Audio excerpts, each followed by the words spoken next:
trouxe um tema hoje, discipulado de Jesus. Queria conversar um pouco com vocês sobre isso, porque o que vocês têm feito, vocês têm seguido a ordenança, né? Uma ordenança de orar uns pelos outros, ordenança de trazer uma palavra, fortalecer a fé das pessoas e até mesmo evangelizar através dessa ferramenta, né? Que é hoje a internet.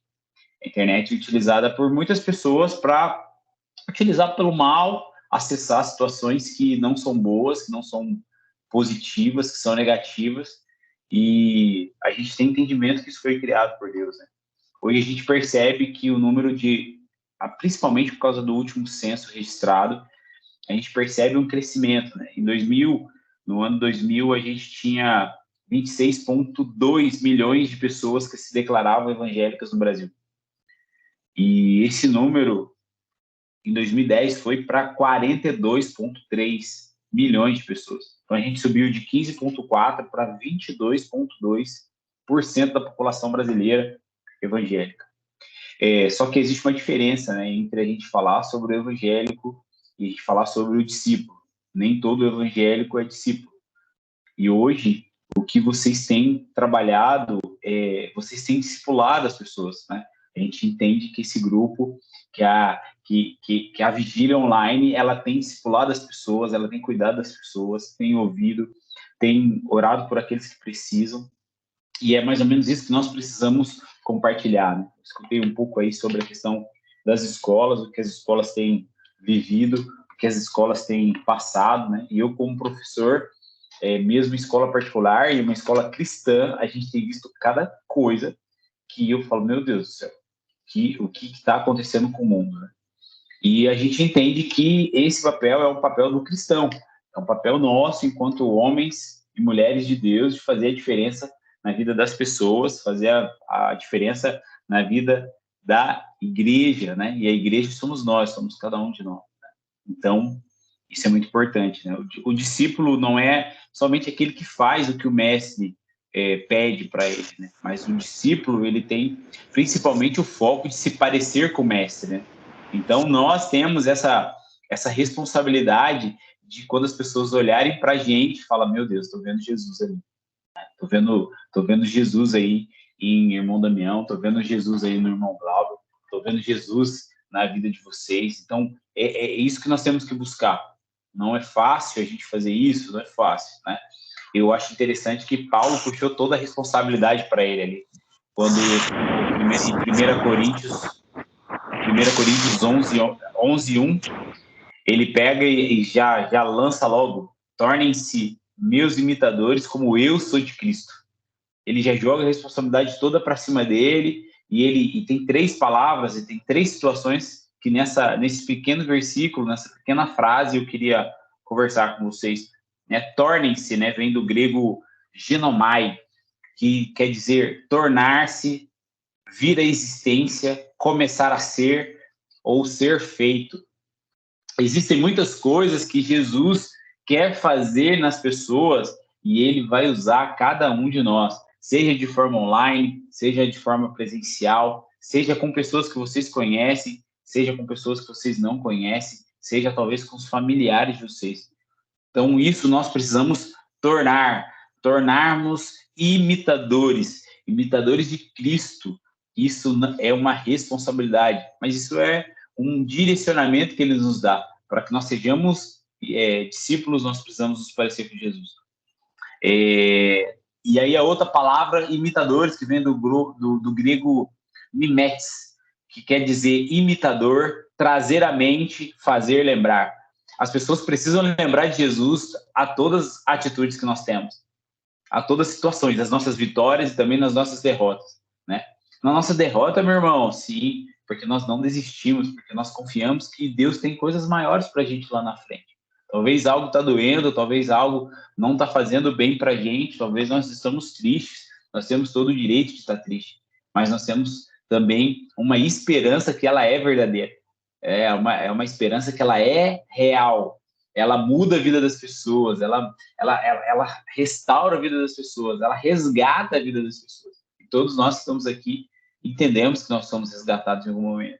E ser imitador de Cristo é trazer à mente, é fazer lembrar que Cristo vive, que Cristo é real, que Cristo ele não é somente um conto, que não é somente um grande nome que foi uma época aí que mudou o calendário, inclusive, mas não foi só isso. Jesus não foi igual Gandhi, Jesus não foi igual esses grandes pensadores, esses grandes líderes. Jesus foi Deus e através das nossas vidas hoje ele vive ainda. Jesus vive em nós. A outra expressão que eu queria conversar com vocês é como eu sou, que vem do grego katos, na mesma proporção, na medida. Então, nós precisamos ser intencionais, nós precisamos fazer as coisas entendendo que Jesus tem um propósito com aquilo que nós estamos fazendo. Nada é por acaso, nada é por acaso. Se Deus está te mandando fazer, meu irmão, minha irmã, vai para cima. Nossa irmã estava falando aí que tem um projeto abençoado aí com as crianças. Minha irmã, vai para cima.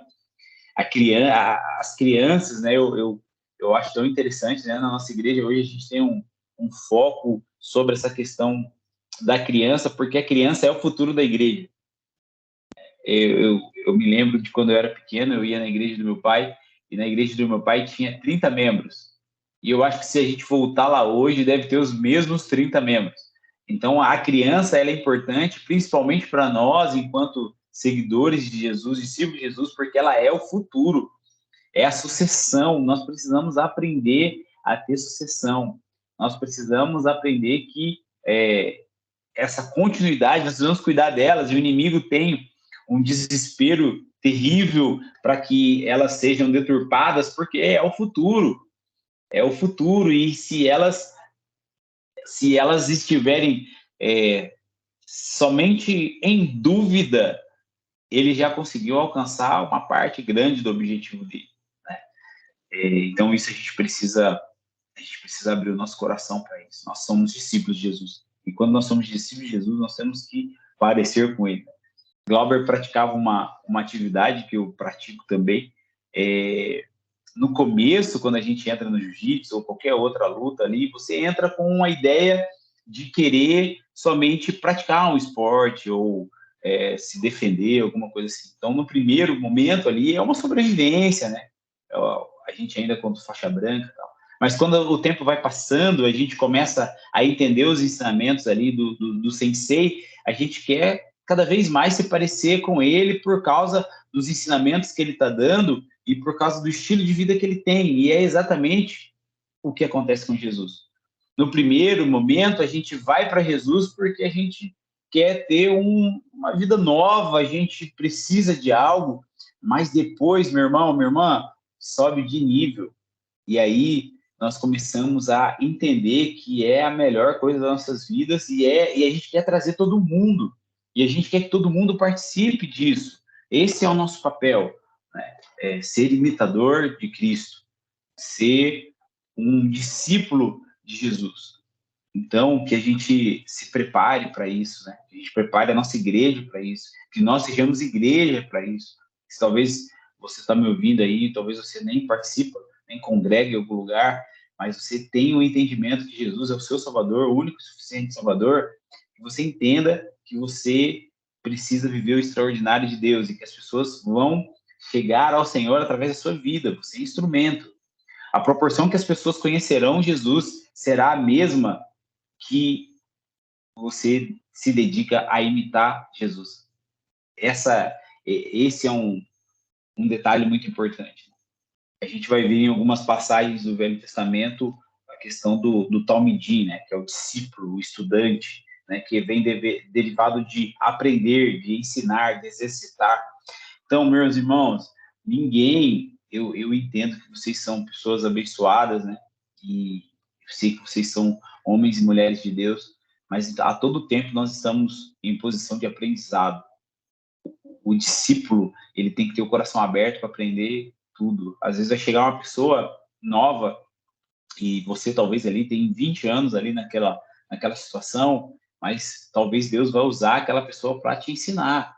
E o discípulo de Jesus, ele tem esse coração talmidim, esse coração aprendiz, está aberto a tudo aqui, entende que tudo aquilo que nós vamos receber vem de Deus e é para o benefício da obra dele, do reino dele. E você é reino de Deus, você faz parte do reino de Deus.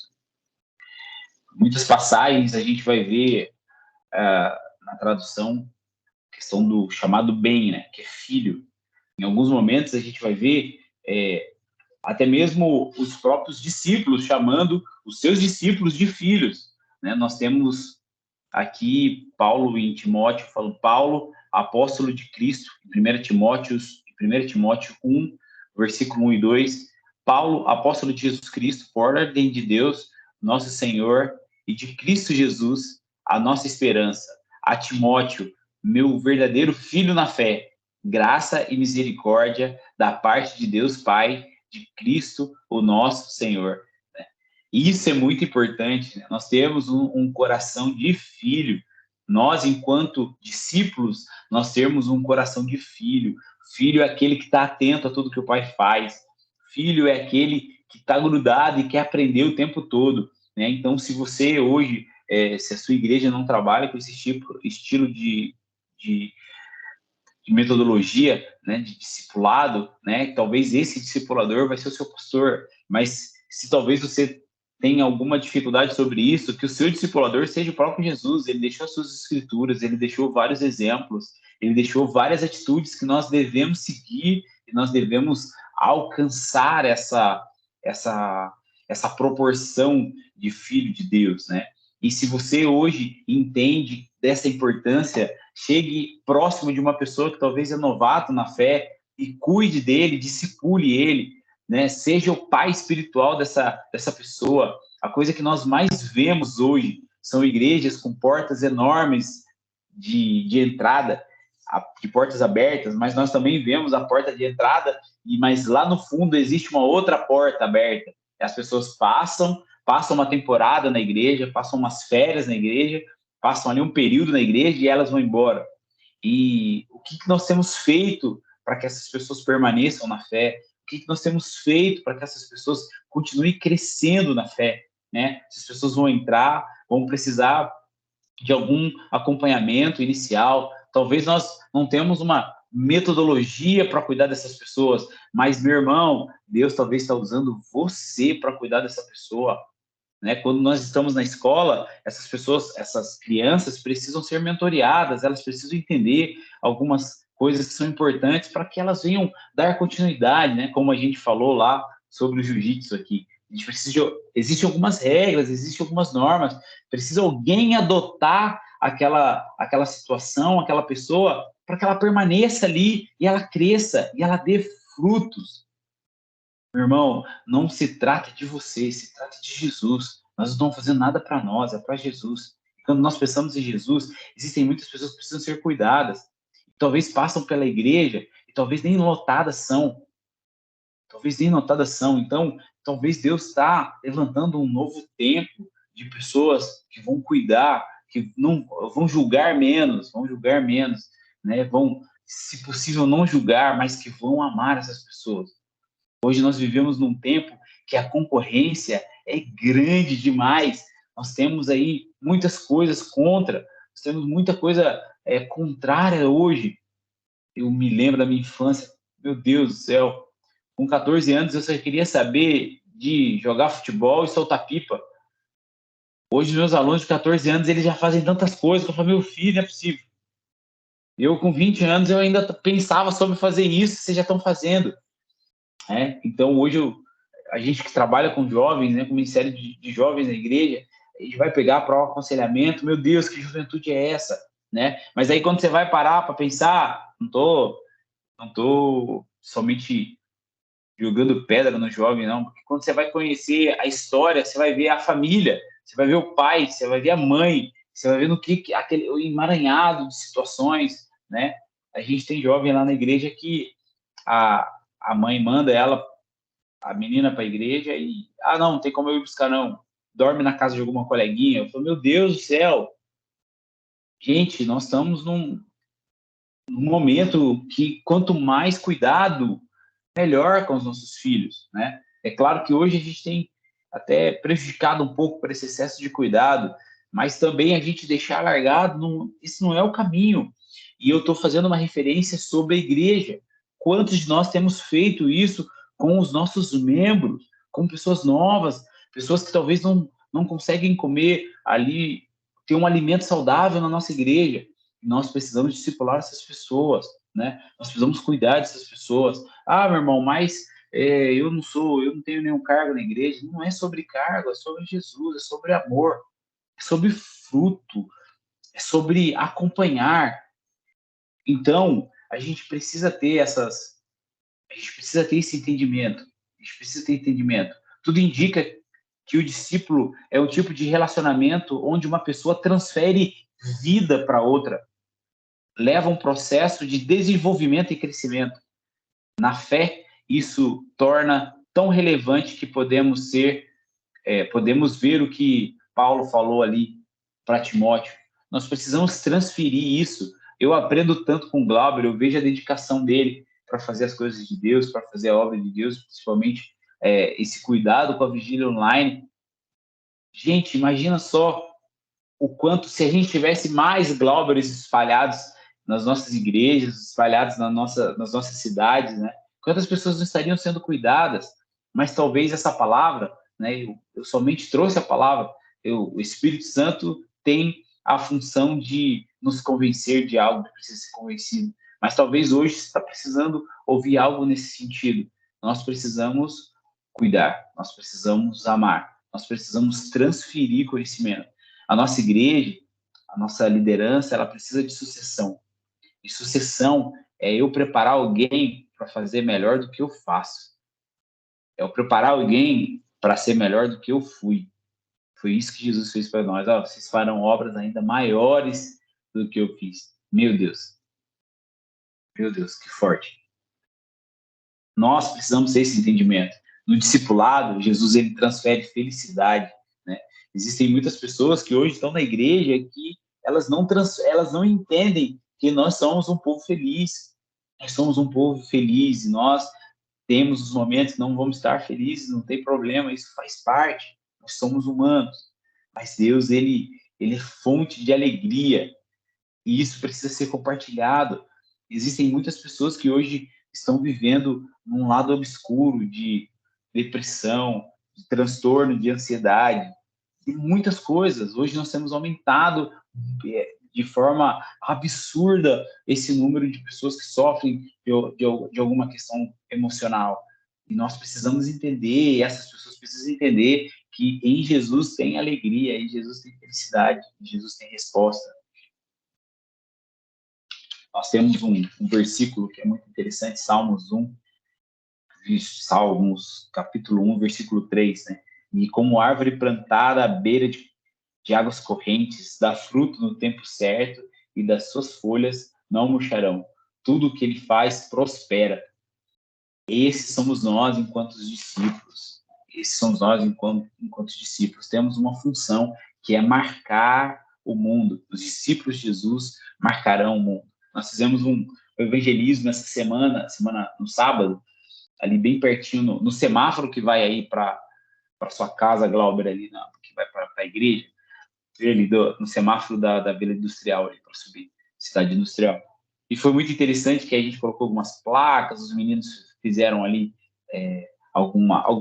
fizemos malabares ali para que as pessoas que paravam os carros, a gente entregou algumas cartas proféticas para elas, somente com o objetivo de que para Jesus nós não precisamos dar nada em troca. Algumas pessoas iam pensando que a gente estava pedindo dinheiro, já ia tirando dinheiro para dar para a gente, moedinha, para dar nota, para dar. Não.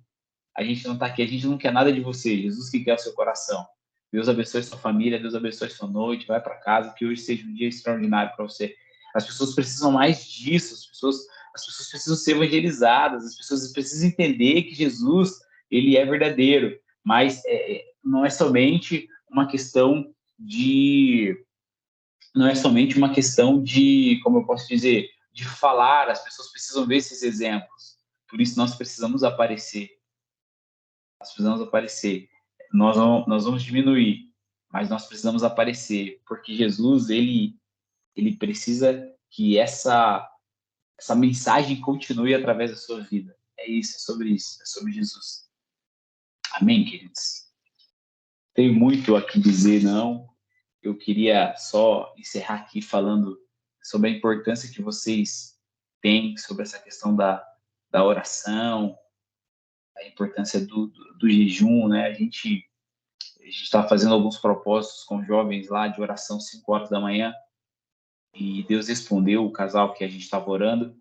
Foi algo lindo, assim, sabe? Ela estava com uma dificuldade no trabalho, estava se sentindo humilhada, estava se sentindo pressionada. Deus tem o melhor dessa terra para nós. E aí, Deus abriu uma porta dentro desses 14 dias de oração que terminou na semana passada. Deus respondeu com uma porta abençoada de emprego para ela em 14 dias, meus irmãos. Ela já estava procurando emprego, já tinha 6 meses. E através da postura dela, ela começar a orar pela manhã, ela detestava acordar pela manhã. Deus, o nosso jejum, a nossa oração, ela não muda Deus, ela muda você. Somos nós que mudamos.